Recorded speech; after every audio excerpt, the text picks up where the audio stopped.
आमतौर पर ना जब हम किसी अपराध के बारे में सोचते हैं तो दिमाग में एक बहुत ही साफ तस्वीर बनती है। हाँ, पीली पुलिस टेप और वो फोरेंसिक टीम जो फिंगरप्रिंट्स तलाश रही होती है। बिल्कुल। या फिर कोई जासूस हत्या के हथियार की जांच कर रहा है। मतलब सब कुछ ना एक मैथ्स के सवाल या किसी मेडिकल रिपोर्ट की तरह सीधा होता है। सही कहा।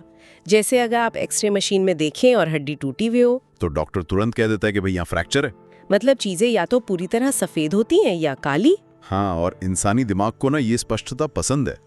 ये एक बाइनरी दुनिया है, या तो कोई व्यक्ति अपराधी है या वो निर्दोष है। और ये वर्गीकरण हमें सुकून देता है ना? बिल्कुल देता है। ये हमें भरोसा दिलाता है कि दुनिया न्याय और नियमों के एक ट्रांसपेरेंट ढांचे पर चल रही है। मतलब कोई कानून तोड़ेगा तो सबूत उसे पकड़वा देंगे और उसे सजा मिलेगी। सिंपल। लेकिन जरा सोचिए, क्या होगा अगर हम इस सुरक्षित और स्पष्ट दुनिया से बाहर निकल आए? मतलब आप किस तरह के बाहर निकलने की बात कर रही हैं? मेरा मतलब है, क्या होगा अगर वो एक्सरे मशीन काम करना ही बंद कर दे? क्योंकि जिस चीज की हमें जांच करनी है वो कोई टूटी हुई हड्डी नहीं है। अच्छा, तो फिर क्या है? वो एक इंसान का मन है। मतलब सोचिए ना, जब अपराध का मैदान भौतिक दुनिया से खिसक कर इंसान की चेतना में, उसके विचारों में चला जाए, तो इन भौतिक सबूतों का तो कोई महत्व ही नहीं रह जाता। बहुत गहरी बात है ये। हम एक ऐसे परिदृश्य में आ जाते हैं जो बेहद धुंधला है। एग्जैक्टली। और यहीं से ना आज के हमारे इस गहन विश्लेषण का एक बहुत ही खतरनाक और असहज करने वाला सवाल जन्म लेता है। आप सभी का स्वागत है इस विस्तृत चर्चा में। तो वो खतरनाक सवाल है क्या? सवाल ये है कि क्या कुछ खास इंसान, कुछ तथाकथित महान लोग साधारण नैतिकता और कानून से ऊपर हो सकते? बाप रे, ये तो सच में खतरनाक विचार है ना? सोचिए, अगर कोई इंसान अपने दिमाग में ये पूरी तरह से बैठा ले कि वो आम लोगों की तरह नहीं है, कि दुनिया के नियम उस पे लागू ही नहीं होते, तो उसके मन के भीतर किस तरह की भयंकर उथल-पुथल शुरू होती है। बिल्कुल। और इसी उथल-पुथल को समझने के लिए ही आज हम फ्योदोर दोस्तोव्स्की की मास्टरपीस क्राइम एंड पनिशमेंट के पन्नों पर लिखे गए नोट्स का ये गहन विश्लेषण कर रहे हैं। हाँ, और मैं साफ कर दूं कि हम यहाँ किसी मर्डर मिस्ट्री को नहीं सुलझा रहे हैं। हमारा मिशन इंसान के भीतर चलने वाली उस अपराध बोध की भयानक लड़ाई को समझना है। एक हत्या के बाद शुरू होती है, और इस मनोवैज्ञानिक गहराई को समझने के लिए ना हमें सबसे पहले कहानी के केंद्र में जाना होगा, रोडियन रस्कोल्निकोव के दिमाग में, जो कि हमारा मुख्य किरदार है। हाँ, रस्कोल्निकोव सेंट पीटर्सबर्ग शहर के एक बेहद छोटे, सीलन भरे, मतलब एक ताबूत जैसे कमरे में रहता है। और वो कोई आम अपराधी नहीं है। वो एक पूर्व छात्र है ना? बिल्कुल, जो बहुत ही भयंकर गरीबी में जी रहा है। लेकिन उसकी गरीबी से भी ज्यादा खतरनाक एक और चीज है, उसका अलगाव, आइसोलेशन। एग्जैक्टली। वो पूरी तरह से समाज से, इंसानी संपर्कों से कट चुका है।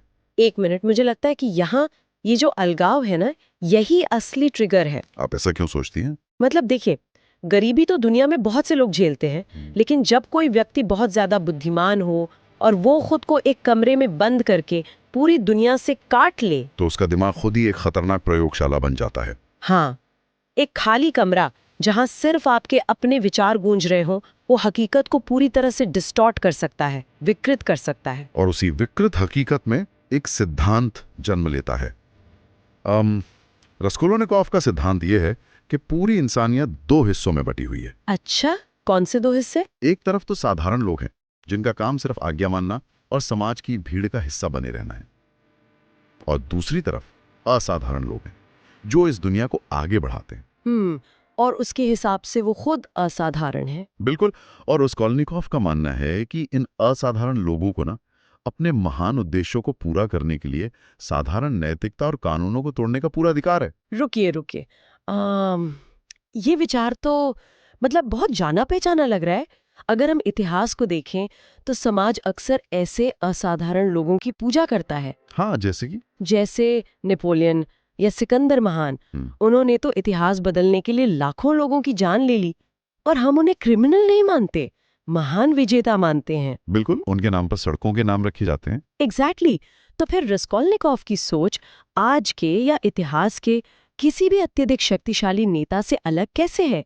क्या ये सोच आज के कुछ पावरफुल लोगों जैसी नहीं है, जो मानते हैं कि दुनिया बदलने के लिए कोलैटरल डैमेज जायज है?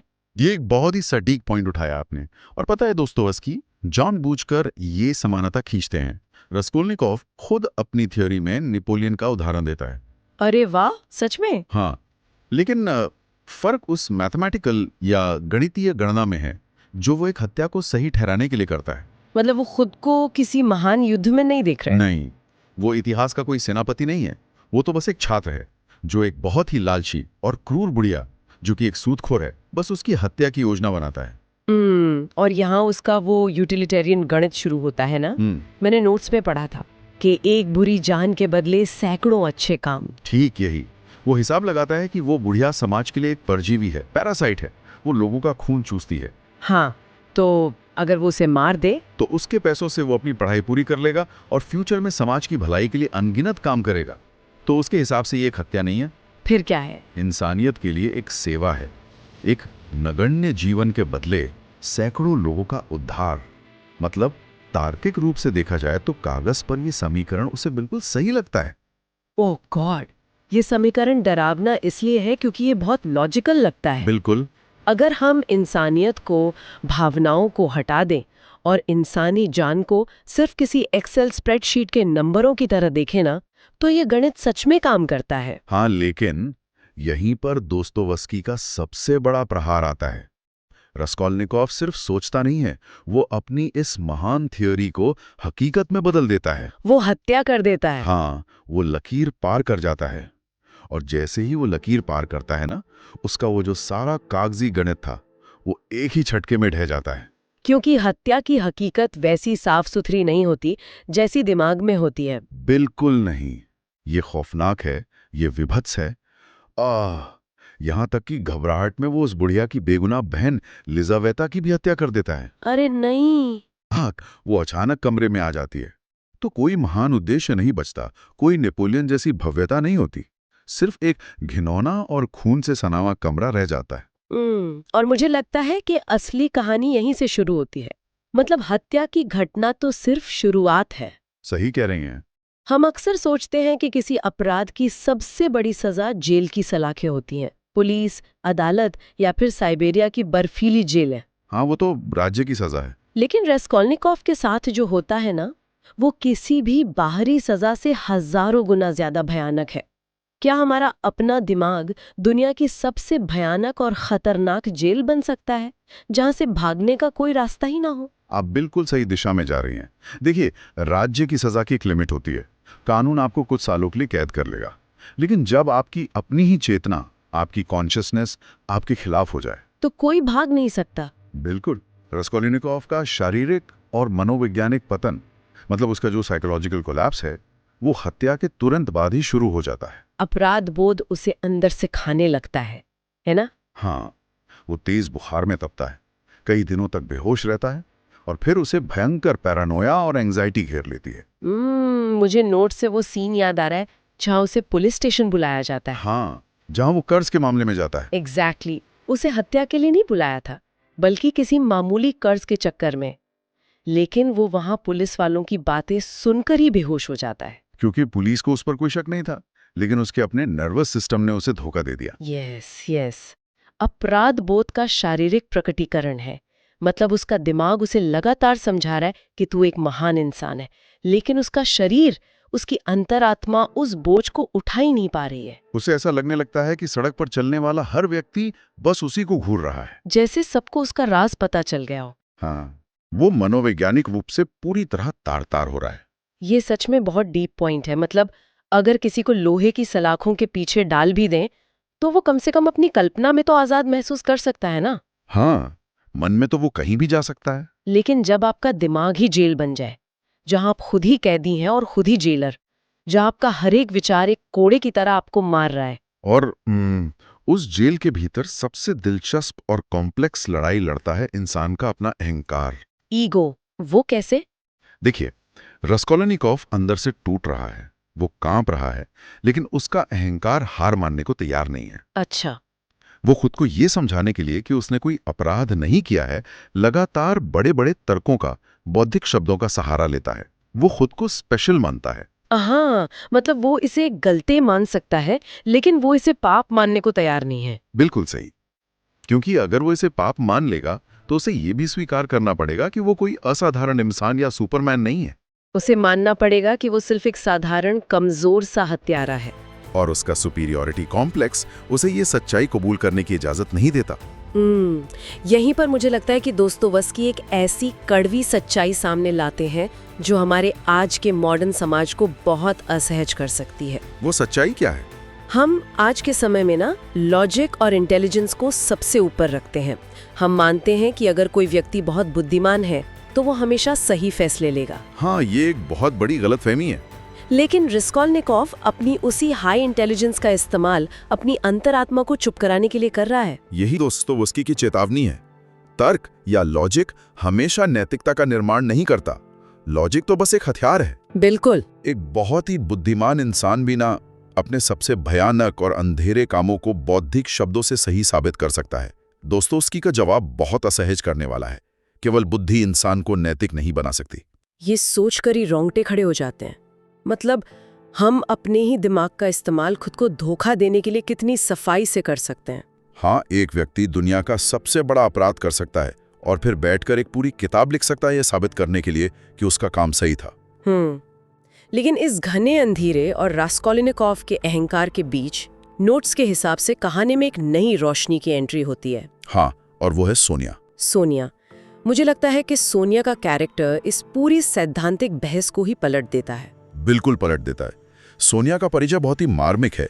वो भी रास्कोल्निकोव की तरह भयंकर पीड़ा और संघर्ष में जी रही है, शायद उससे भी ज्यादा दर्दनाक हालात में। हाँ, एक शराबी पिता है, परिवार भूखमरी की कगार पर है और इन सब मजबूरी के चलते सोनिया को अपने परिवार का पेट पालने के लिए वेश्यावृत्ति में धकेल दिया जाता है। बाप रे। दुनिया की नजर से वो समाज के सबसे निचले पायदान पर है। लेकिन दोनों पात्रों में एक भयंकर कॉन्ट्रास्ट है ना? हाँ, जहाँ रास्कोल्निकोव अपनी पीड़ा का जवाब अहंकार से देता है, हाँ, उसने खुद को दुनिया से अलग कर लिया। वहीं सोनिया इतनी भयानक पीड़ा सहने के बावजूद उसके भीतर करुणा और इंसानियत बची हुई है। जहाँ रास्कोल्निकोव अहंकार का प्रतीक है, वहीं सोनिया विनम्रता और प्रायश्चित का प्रतीक है। बिल्कुल सही तुलना की आपने। मैं यहाँ ना इस पीड़ा या सफरिंग के अर्थ पर एक एनालॉजी देना चाहूंगी। हाँ, बताइए। मुझे लगता है कि पीड़ा एक आग की भट्टी की तरह होती है। अब ये आप पर है कि आप उस भट्टी में क्या डाल रहे हैं।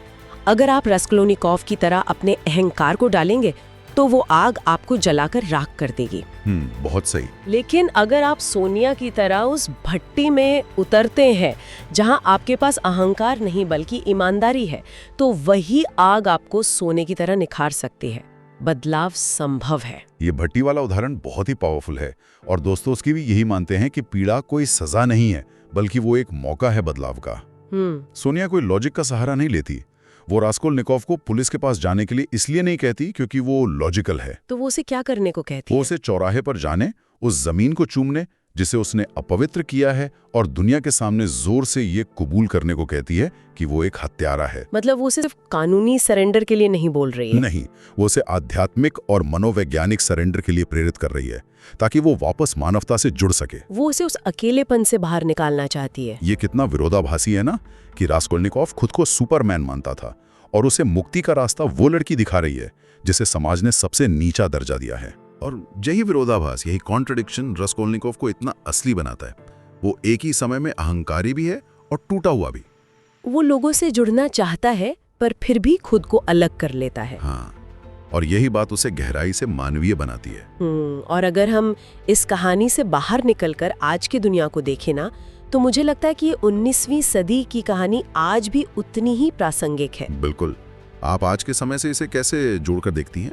मतलब देखिए, आज हम इंटरनेट से जुड़े तो हैं, लेकिन मनोवैज्ञानिक रूप से हम बहुत अलग थलग हैं, आइसोलेटेड हैं। इको चैम्बर्स में बंद हैं हम सब। एग्जैक्टली। और इन्हीं कमरों में पलती है श्रेष्ठता ग्रंथि या सुपीरियोरिटी कॉम्प्लेक्स। हाँ, और आज हम ऐसे कई शक्तिशाली लोगों को, कॉर्पोरेट लीडर्स को देखते हैं जो रास्कोल्निकोव के दर्शन पर ही चलते हैं, जो मानते हैं कि उनका विजन इतना महान है कि अगर हजारों लोगों की नौकरियां चली जाएं या किसी की प्राइवेसी खत्म हो जाए तो वो बस कोलैटरल डैमेज है। बिल्कुल।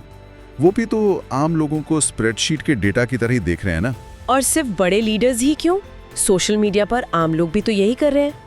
किसी को ऑनलाइन ट्रोल करते हैं, उसकी जिंदगी बर्बाद कर देते हैं, और फिर लॉजिक देते हैं कि उसने कुछ गलत कहा था इसलिए वो सजा का हकदार था। हाँ, हर कोई जज और जल्लाद बन बैठा है आज। तो अगर हम इस पूरी चर्चा का निष्कर्ष निकालें तो वो क्या होगा? निष्कर्ष यही है कि इंसान अपने कार्यों से नहीं बल्कि उन कार्यों के बाद की सच्चाई को वो कैसे स्वीकार करता है उससे परिभाषित होता है। दबाया हुआ अपराध बोध इंसान को अंदर से नष्ट कर देता है।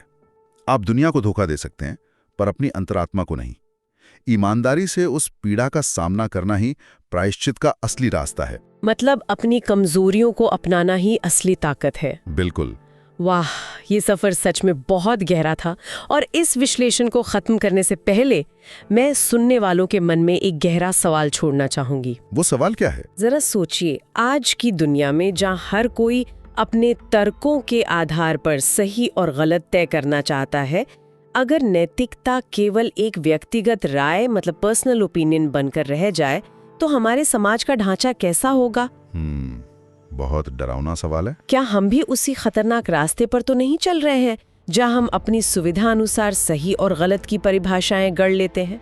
अगर लॉजिक ही सब कुछ है तो क्या हम इंसान रह पाएंगे या खुद को भगवान मानने वाले मॉन्स्टर बन जाएंगे? ये सच में सोचने वाली बात है। बिल्कुल, इस पर विचार कीजिएगा। आज की इस विस्तृत चर्चा में हमारे साथ जुड़ने के लिए धन्यवाद।